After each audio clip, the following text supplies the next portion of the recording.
4 दिन पहले समाज को शर्मसार करने वाली निर्भया से भी ज्यादा भयावह घटना बिहार में हुई।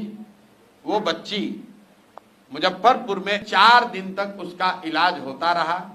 वहां जब वो स्थिति बिगड़ गई तो उसको पटना भेजा गया। और जो मीडिया के साथी है, समाज में जो चर्चा चल रही है, लोग बता रहे हैं कि 7 से 8 घंटे तक पीएमसीएच के बाहर कंपाउंड में बच्ची एम्बुलेंस में तड़पती रही, उसको एडमिशन नहीं मिला। और बिहार के हम सारे लोग, यहाँ के नेता, यहाँ के अधिकारी, हम लोग को इस ग्लानि होनी चाहिए, शर्म होना चाहिए। इनके आंख में कोई लज्जा नहीं है, शर्म नहीं है। और इस घटना से पहले मैंने यहाँ के स्वास्थ्य मंत्री के लिए सिवान में क्या कहा था कि भाई कोविड के समय हम लोगों ने देखा है कि बिहार में इस आदमी के स्वास्थ्य मंत्री रहते हुए क्या कुव्यवस्था हुई थी, लेकिन वही आदमी फिर स्वास्थ्य मंत्री है और इतना बड़बोला है कि कह रहा है कि अभी बिहार में मंगल काल चल रहा है। आप बताइए कि भैया अगर बिहार में मंगल काल चल रहा है तो इससे बड़ा अमंगल का काल क्या होगा। भाई बिहार में मंगल काल चल रहा है उन चंद नेताओं के लिए जो नीतीश कुमार के इर्द गिर्द बैठकर समाज का खून चूस रहे हैं, समाज से पैसे उगा रहे हैं।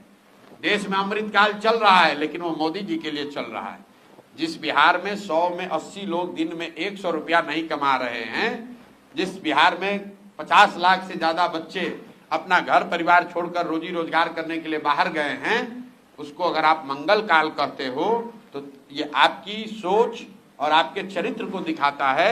इस आदमी को पद पर रहने का 1 मिनट भी अधिकार नहीं है। गए हैं तो गए, मतलब किसी नाबालिग बच्ची के साथ इस तरह से विभत्स रेप हो, उसका गला काट दिया जाए, उसका जीभ काट दिया जाए। वो बच्ची खेत से रेंगते हुए बाहर निकली है किसी भी तरीके से, उसको 4 दिन तक वहां मुजफ्फरपुर के मेडिकल कॉलेज में रखा गया, उसको सही चिकित्सकीय सुविधा नहीं मिली। उस बच्ची का फादर नहीं है, उसके 2 छोटे भाई हैं।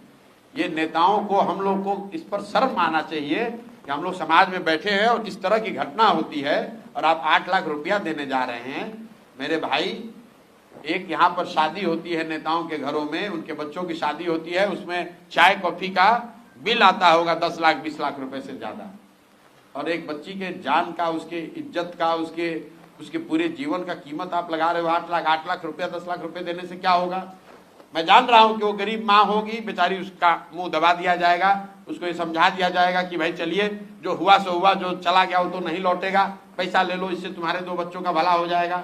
शायद मजबूरी में अपने बच्चों के भले के लिए माँ मान भी जाए, लेकिन आप और हम लोग तो समाज में हैं। और इस आदमी को शर्म नहीं आता है। मुख्यमंत्री ने अभी तक एक उस पर बयान नहीं दिया। कार्रवाई के नाम पर क्या हुआ, पीएमसीएच के सुपरिटेंडेंट को ट्रांसफर किया गया है। जरा सुनिए, पीएमसीएच के सुपरिटेंडेंट कौन है।